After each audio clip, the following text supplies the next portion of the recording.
पिछले दिनों Islamabad cricket stadium के हवाले से जो न्यूज़ निकल के आई उस पर हमने वीडियो कवर की, काफ़ी सारे क्वेश्चंस कमेंट्स हमें उस वीडियो पे देखने को मिले, तो आज उसको आंसर करेंगे। आप चैनल को सब्सक्राइब करके बेल आइकन को प्रेस कर लें, 150 के करवा दें, काफ़ी टाइम से 140 पे स्टक है। उसका रीज़न भी मैं खुद हूँ, क्योंकि मैं एक्टिव हूँ नहीं। आप काफ़ी कमेंट करते हैं कि एक्टिव रहें, इंशाल्लाह मैं फिर से बैक ऑन ट्रैक हो रहा हूँ। अच्छा खैर, वीडियो के स्टार्ट में ये क्लिप मैं आपके साथ शेयर कर दूँ, आपको याद होगा वो नहीं बना, उसके स्ट्रक्चर में मसाइल आए हैं। और मेरा अल्लाह ताला से बड़ी दुआ है कि अगले 6-8 महीने 10 महीने में पिंडी या इस्लामाबाद में एक पूरा ब्रांड न्यू नया स्टेडियम बना लें।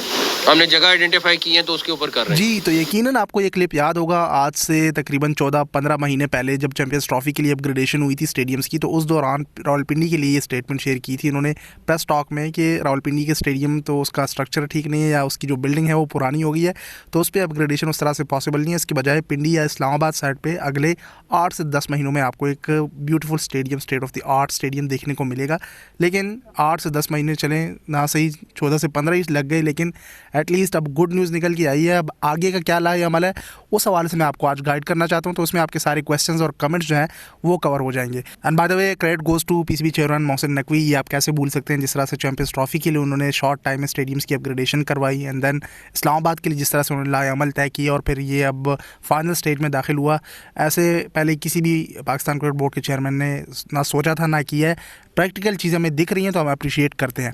अच्छा, अब आगे क्या होगा इंशाल्लाह, अगर अकॉर्डिंग टू द प्लान चीज़ें गई और बीच में कोई मसले मसाइल ना आए, अक्सर जो इस्लामाबाद में स्टेडियम के हवाले से आते रहे हैं माजी में, ऐसा कुछ अगर ना हुआ तो अब Islamabad cricket stadium sector D12 की जो लोकेशन के मंसूबे में बिड्स ओपन होने और फाइनल सिलेक्शन में ZKB एंड हबीब कंस्ट्रक्शन वाले जॉइंट वेंचर्स की हतमी कामयाबी के बाद अब तामीराती काम की ग्राउंड लेवल पर शुरुआत, जिसको साइट मोबिलाइजेशन भी कहते हैं, और टेक्निकी डिज़ाइनिंग के हतमी मराइल की तैयारी की जाएगी। बाय द वे मैं आपको बताता चलूँ, पिछली रिपोर्ट के मुताबिक जो डिज़ाइन है वो भी ZKB ने फाइनल कर लिया है, वो ऑलरेडी PCB को दिया हुआ है। इसलिए ट्रिपल टियर की न्यूज़ भी निकल के आई थी, 35,000 की कैपेसिटी, ये चीज़ें भी आपने देखी थी। इन चीज़ों में चेंजेस वगैरह में टाइम के साथ साथ देखने को मिल सकती हैं, जो माजी में भी होता रहा है पाकिस्तान में। इस तरह के बड़े प्रोजेक्ट्स जब भी अंडर कंस्ट्रक्शन हुए या काम हुआ है तो चेंजेस आते रही हैं टाइम के साथ साथ, जिसमें बड़ा चेंज मेरे ख्याल से ये आ जाना चाहिए कि 35,000 की कैपेसिटी इनफ नहीं है। इस्लामाबाद कैपिटल सिटी में होगा तो हर सिटी से लोग आएंगे, और एटलीस्ट 50,000 तक का कैपेसिटी का एक स्टेडियम तो पाकिस्तान में होना चाहिए। ओवरऑल पाकिस्तान को रिप्रेजेंट करने के लिए लार्जेस्ट क्रिकेट स्टेडियम के नाम पे 50,000 कैपेसिटी मेंशन करनी चाहिए। इससे पहले 55,000 वो ब्लू वर्ल्ड सिटी इस्लामाबाद वाले प्राइवेट सेक्टर वाले क्लेम कर रहे थे। रफ़ी क्रिकेट स्टेडियम 50,000 बता रहा था, वो भी 50 नहीं बना। वो सारी चीज़ें तो छोड़ दें, वो तो पेंडिंग ही रह गई।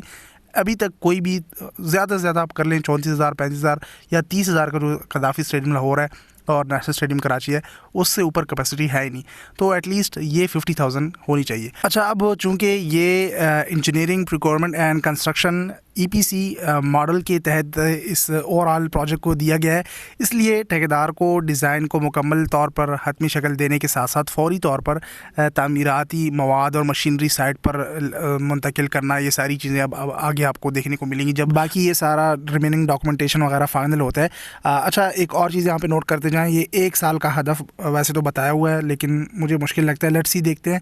CDA कैपिटल डेवलपमेंट अथॉरिटी और वजारत दाखिला की जानिब से इस मंसूबे को फास्ट ट्रैक पर रखा गया है, और हदफ ये मुकर्रर किया गया है कि 12 माह के अंदर स्टेडियम की बुनियादी तामीर मुकम्मल कर ली जाएगी। मतलब कि ये 1 साल के बाद भी इसमें काम चलता रहेगा। बुनियादी तामीर का मतलब जो ग्रे स्ट्रक्चर वगैरह वो सारा 1 साल में कंप्लीट करने का बताया है, ताकि 35,000 से ज़ायद शायकीन की गुंजाइश वाला ये स्टेडियम जल्द फ़ाल हो सके।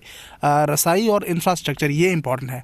मारगला हिल्स और D12 के करीब स्टेडियम तक रसाई के लिए मेन अप्रोच रोड और अतराफ़ के बुनियादी ढांचे, एक्सटर्नल इंफ्रास्ट्रक्चर इसे कहा जाता है, कि प्लानिंग पर CDA और इंजीनियरिंग विंग ने काम तेज़ कर दिया है। ये मैं आपको थोड़ा सा यहाँ पे समझा दूँ। पिछली वीडियो में जो मैंने आपको बताया था कि 8.9 बिलियन रुपीज़ यानी 8.9 अरब रुपए पे जो फाइनल बिड है वो विन की थी इन जॉइंट वेंचर्स ने, तो उसमें 5.8 अरब स्टेडियम पे लगने का बताया था, और 3.1 जो है वो ये एक्सटर्नल इंफ्रास्ट्रक्चर जो बाहर साइड पे स्टेडियम के अराउंड रोड्स वगैरह होंगी, और जैसे लोकेशन वगैरह फाइनल होती है तो स्टेडियम के अराउंड जितना भी एक्सटर्नल काम है उस पर 3.1 अरब रुपये लगने वाला है। वैसे तो एक्सपेक्ट किया जा रहा था शुरू में, जो अपडेट शेयर की गई थी कि 8.4 बिलियन रुपीस तक का मामला चला जाएगा, लेकिन 8.9 पे वो विन हुआ। और फ़िलहाल किसी नए री-टेंडर या डिज़ाइन में बड़ी तब्दीली की खबर इस तरह कुछ चीज़ें नहीं है, हमें देखने को नहीं मिली। और जो ये सारी मालूमात मैंने आपके साथ शेयर की है, इसमें आपके बहुत से क्वेश्चन क्लियर भी हो गए होंगे। अगर स्टिल आपका कोई क्वेश्चन हो तो कमेंट कर दीजिएगा।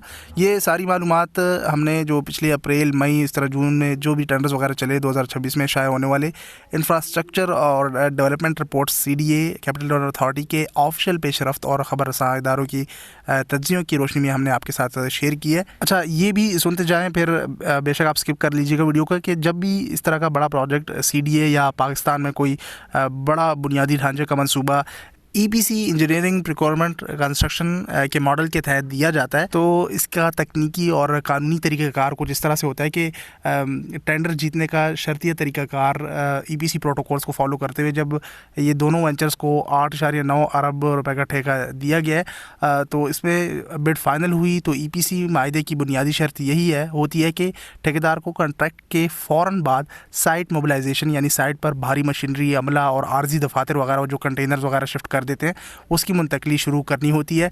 अच्छा, एक दो और चीज़ें भी बड़ी इंपॉर्टेंट हैं, ये भी समझ लें कि इसमें एनवायरमेंटल NOC भी और ये सारी चीज़ें भी रिक्वायर्ड होती हैं, जिसमें EPA क्लियरेंस भी आ जाती है।